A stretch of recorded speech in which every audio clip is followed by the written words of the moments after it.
miss your old familiar friends, but waiting just around the bend. Everywhere you look, there's a heart, there's a heart. Well, I'm sure most of you have heard already that the Kovalev versus Yarde purse bid has once again been postponed, and it's been moved to June 24th. For the third time this spring, the sanctioning body has formally postponed a purse bid hearing to determine promotional rights for the slow-moving light heavyweight title fight. Such a session was due to take place Tuesday morning in Jamaica, Queens, New York, but was postponed, this time at the request of Yarde's promoter, Frank Warren. Who knows what the fuck is going on here? I mean, in all seriousness, just what the fuck is going on here? The second time that the purse bid for this fight was postponed, it was postponed on the part of Kathy Duva of Main Events, who handles Sergey Kovalev's career. It was postponed on her part because allegedly she said they reached a deal. So all systems appeared to be a go. And it appears that time has proven me right in maintaining my skepticism, because her saying that didn't convince me that we were going to see this fight in a timely fashion. I felt that, for some reason or another, this is a fight that can fall apart anytime, at any time, between now and whatever the proposed fight date was. That I'm not convinced, I'm not sure that we're going to see this thing in a timely fashion. And regardless of the who, what, where, and the why, it appears that time has proven me right, because you know what? We're here several weeks later, and the only news in regards to this fight is yet another fucking purse bid. The environment to make a fight, in this case, it's actually ideal. Frank Warren has an amicable relationship with Top Rank, ESPN, who has an amicable relationship with Main Events and Kathy Duva. Essentially, these guys are on the same side of the street for all intents and purposes. This is not a situation like the Crawford versus Errol Spence situation, to where there are cross-promotional and cross-network issues to overcome, thus that's what's stifling the fight. This is not a situation like that. Sergey and Anthony Yarde, in many ways, are on the same side of the street, and yet we see no progress. We see no progress in regards to getting this fight made. The biggest question is why? What's really going on? A good part of my skepticism, a good part of it, was due to the fact that Anthony Yarde don't got the amateur and professional experience that Sergey has. Thus, this title shot might be too much, too soon for him, and maybe that's what's stifling the fight behind the scenes. These guys will say whatever they've got to say to the media to save face, but maybe behind the scenes, they don't really want this fight. They may be telling themselves and their fighter that, you know what, Anthony's a young guy, he's got plenty of room to grow and plenty of time to do it, so why walk him into a fight like this right now when we could get 2, 3, 4 title shots just like this one somewhere down the line, so long as we keep winning. But if we put him in this fight now, well, it might be too much too soon for him. Something like that could be what's going on. Or maybe it's something with the investors. The people, that Main Events thought were going to be financing the event. The people who they thought were going to be flipping the bill. Maybe there's an issue with that. But one way or another, I maintained my skepticism because this just didn't seem like a fight that was going to get made easy. It didn't. And it appears that time has proven me right, because here we are all these weeks later, and there's no progress. I'll tell you the truth that I'm not holding my breath to see this fight get made. I'm not. And quite honestly, I think the WBO is being very lenient with these guys. I mean, they're being very lenient with both teams, and one has to wonder why. What's being said behind the scenes that the WBO is being so patient with them when this order, for these guys to fight, is pretty fucking old. 3 postponed purse bids later, and the new news is that there is no new news. This fight is not on the level of a Spence versus Crawford, to where these kinds of situations, these kinds of delays should be happening. It's not a fight on the level of a Spence versus Crawford or a Fury versus Wilder, and yet this fight is experiencing difficulties. One must ask why. Those things in mind, I'll be completely honest when I say that I don't know that these guys are going to fight or they're not going to fight. I don't know. But what I do know is I felt, this isn't going to happen in a timely fashion. I'm not holding my breath to see this thing. I don't know if you guys are, but I'm not. Moving on. In regards to Amir Khan's upcoming fight with Niraj Goyat, a fight where he stands to make a substantial amount of money for an opponent, for squaring off against an opponent that is nowhere near the world level. That's harsh. In all seriousness, nothing against Niraj, God bless him, But this is not a world level guy. He's not. He's not, nor has he ever been. And yet Amir Khan stands to make a substantial amount of money from this contest. And in regards to the contest, the WBC has revealed what they are calling the Pearl Belt. Now, this belt is not on the level of a regional belt, you know, that you are the champion of a region, and it's definitely not a belt that's on the level of an interim champion, a champion that acts in the interim of the full champion. It's not a belt that entrusts you with those powers. What this belt is a commemorative item, commemorating this upcoming fight between Amir Khan and Niraj Goyat. In many ways, it's like a trophy. And the only reason I chose to give this story any kind of attention is because very recently, in my last video, we discussed the WBC Diamond Belt. The WBC Diamond Belt that also, you know, upon its inception, was a commemorative item. Like this one. It one. wasn't a symbol of status. It didn't necessarily entrust the fighter with powers. And what it was for, at least upon its inception, was to commemorate a special fight. That special fight, you know, was Manny Pacquiao versus Miguel Cotto. But since that time, what the WBC has chosen to do was repurpose the belt. Repurpose the belt and use the belt as a precedence to move what fighters they see fit along in whatever fashion they deem necessary, all to their benefit. These trinket titles, you know, the Diamond Belt, the Pearl Belt, what is now the Pearl Belt. Don't be surprised if 2 to 3 or 4 years from now, you're seeing the Pearl Belt used as a precedence to move a fighter along, even though upon its inauguration, it's a commemorative title. It's a trophy. It's not a symbol of status. It doesn't make you the champion of a region. What the belt is actually for is to commemorate this specific fight. But given what the WBC did with the Diamond Belt, it's not far-fetched to say that they might try to do the same thing with the Pearl Belt. They might try to repurpose that belt. You may be asking yourself, okay, well, what's the significance of this? What's the significance of them repurposing belts? Well, in them repurposing belts, it allows them to circumvent their own rank standings. And without some kind of quality control, without some kind of a commission to oversee these practices and make sure that they're working within the parameters of what is ethical, what is sporting, without some kind of an entity like that to keep a sanctioning body like the WBC in check, well, there's no limit to how many of these belts they can create and they can repurpose. There's nobody, you know, standing there telling the WBC, hey, hold on a minute, you're making another fucking belt?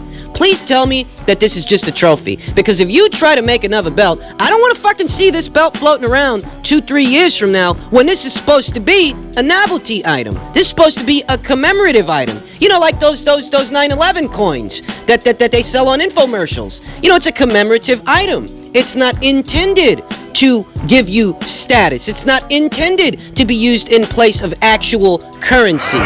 You know, there's no commission that's going to keep any of these sanctioning bodies in checks. In particular to the WBC, they don't hesitate to cook up a new belt with some new designation, and then later on down the line, you're seeing them using that belt as a precedence to move what fighters along in what situations they want, as they please, devoid of legal recourse, devoid of legal ramifications. Because they make their own rules. When you make your own rules, who the fuck is gonna stop you? Nobody! I see this fight with Amir Khan and Niraj Goyat. And Amir Khan stands to make a substantial amount of money out of this fight. I mean, it's almost obscene for him to pull in a payday this large for fighting the likes of a Niraj Goyat. And, you know, more power to him. I mean, that's just his purse. That's just his payday. That's his business. But I look at that, and then I see the WBC cooking up a trinket title, and I think to myself, that can't be a fucking coincidence. Wherever millions of dollars are being thrown around, the WBC will show up with some kind of trinket title with some bizarre designation that, you know, that they're just using to crash the party. But then once the party's over, they'll repurpose that trinket and try to crash another party with it. You look at the WBC silver title. Dillian White, he holds the silver title. At heavyweight. You look at the WBC silver title, right? Now, this title is not a commemorative item. It's not simply a trophy that's made to commemorate in remembrance of a particular fight. It's actually a title. Some kind. And this title, upon its inception, I should say, upon its inception, the title was intended to replace the the WBC's interim titles. Was supposed to. Yet over time, what we see is that the WBC has kept both the interim title and the silver title in circulation. Now, you got an interim champion, no, you got a full champion, an interim champion, and a silver champion. This allows you to collect sanctioning fees from 3 different fucking fighters. Because the full champion, the interim champion, and the silver champion, those could end up being 3 fucking different people. 3 fucking different people that are paying you sanctioning fees. For them 3 belts. So it's not a secret that a lot of these moves and what motivates them on the part of the WBC is to be able to continue to collect as many sanctioning fees from as many fighters for as many reasons as they want. And they will go as far as completely fabricating a title, cooking one up altogether out of thin air, just to get involved with an event so that they can sanction it in some capacity. Some more than others, but all the same. The WBC didn't cook that fucking belt up for free, that pearl belt. The same way they didn't, there's no such thing as a free lunch, ladies and gentlemen. They didn't get involved with that event for no fucking reason. One way or another, what we're seeing here is that there's no limit to how many of these kinds of belts the WBC can cook up and thereby repurpose thereafter. So this is a timestamp.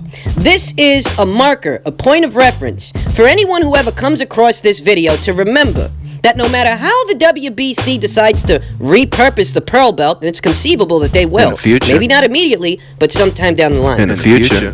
This is a point of reference so that whoever comes across this video will be able to remember and have that to go off of. That when this belt was made, it was a commemorative belt. It wasn't a status symbol. It didn't entrust you with any powers. It was just a belt that was supposed to commemorate this fight. So if the WBC decides to repurpose it in the future, we won't be lost in the sauce. We'll know what you're doing and why you're doing it. And other people will too. And finally, in heavyweight news, a story that has grabbed a lot of people's attention the last couple of days, and it's in regards to something Tyson Fury said about Andy Ruiz, the WBO title, that he may be stripped of it if he decides to pursue the rematch with Anthony Joshua, and that the title itself could be on the line in this weekend's fight, Fury's fight this weekend, with Tom Schwarz. Ist das wahr? And he went on to say that perhaps he shouldn't have said that because that's actually inside info, but, that could be what happens, or his upcoming fight with Tom Schwarz will be elevated to a final eliminator. These are possibilities. And I'll tell you that I have more stock in the latter than the former. It's possible that between now and this weekend's fight, the WBO may decide, I wouldn't rule it out, they might decide to make Tyson Fury's fight with Tom Schwarz a final eliminator, it being that both Tyson Fury and Tom Schwarz are number 2 and number 3 in their rank standings. But better still, Dillian White is ranked ahead of them. He's ranked at number 1. So, I take it with a grain of salt, just a pinch. To top it all off, the idea, I know that Bob Arum and Frank Warren have always had a way with the WBO. Many people classified the WBO as the World Bob Arum organization because of his way with the WBO. Their long history, their amicable relationship. But those things in mind, the WBO is a sanctioning body like any other sanctioning body, like the WBC that we just talked about. And what they really want are the biggest bang for their buck, the biggest sanctioning fees, to be associated with the biggest fights that will thereafter bring them the biggest sanctioning fees. So with those things in mind, you've got to look at the timetable of events and how they would stand to benefit from either letting Andy keep the belt or stripping him of it. And based on how it looks, it appears to me that the WBO would benefit more from Andy keeping the belt than from them stripping him of it and giving it to Tyson Fury. The reason for that is the biggest fight that Tyson Fury could be involved in the near future is a Deontay Wilder rematch. That's the biggest fight that he could be involved in. But that fight is 2 fights out. That's not right. That's not about to happen right now. Not right away. As far as we know, Wilder's going to be facing Ortiz in a rematch, and the Fury rematch would take place early next year. Whereas before this year is out, Andy Ruiz is going to be squaring off against Anthony Joshua yet again. And that fight, I've no doubts, that fight promises to be a bigger, more talked about, more watched fight than the first fight, and bigger than anything that Tyson Fury's going to do in the in-between time before a Wilder rematch takes place. Thus, why would the WBO cost themselves the amount of money they could stand to make from Andy keeping the belt just to give it to Tyson Fury? So, I don't know how much stock I can have in that just Tyson Fury saying it doesn't necessarily make it true, because Tyson Fury, he says a lot of things. When he said he was going to fight Wilder, people didn't believe him right away, but he did. But when he said he was going to fight Dillian White, once again, people didn't believe him right away, and you know what? He didn't fight him. He scrapped that idea. So just him saying it doesn't make it true. This could break down a lot of ways, and given how these sanctioning bodies generally operate, it really wouldn't even make sense to strip Andy Ruiz right now at this point in the juncture, because they'd end up costing themselves a lot of money. And to do what? Give the belt to Tyson Fury? Doesn't make sense. He's not gonna bring you the same sanctioning fees with any of his upcoming fights that fight will bring you, at least not before the year is out. Maybe next year, when he fights Wilder, if he fights Wilder, but that would be next year, 2 fights from now, whereas as it stands, the WBO stands to make a substantial amount of money before 2019 is over just by letting Andy keep the belt. So I'm not sold. Maybe they name Fury's fight with Schwartz a final eliminator sometime later this week, or maybe they decide to make Dillian White, who's ranked at number 1, maybe they decide to make his fight with Oscar Rivas a final eliminator. Because the WBO, while they may be next in the rotation of all those different world titles, while they may be next, they have yet to have named a mandatory challenger. They haven't done that yet. So why would they strip Andy just to give it to somebody that they haven't even named yet? It doesn't really add up. That's all I'm saying. What's more likely than not is that in the near future, the WBO will decide to make one of these upcoming fights a final eliminator, and that will be the mandatory challenger. But I find it hard to conjure that they would just give the belt to Fury just like that. That really doesn't make sense. And with Fury, it's hit or miss. You never know if he's being honest, if he's telling the truth, or if he's just fucking around. He could just be fucking around. Or this might have just been a rumor that he heard. But I'm not sure that that's how this is going to happen. It just doesn't make sense. Diese Eier brauchen mehr Speck.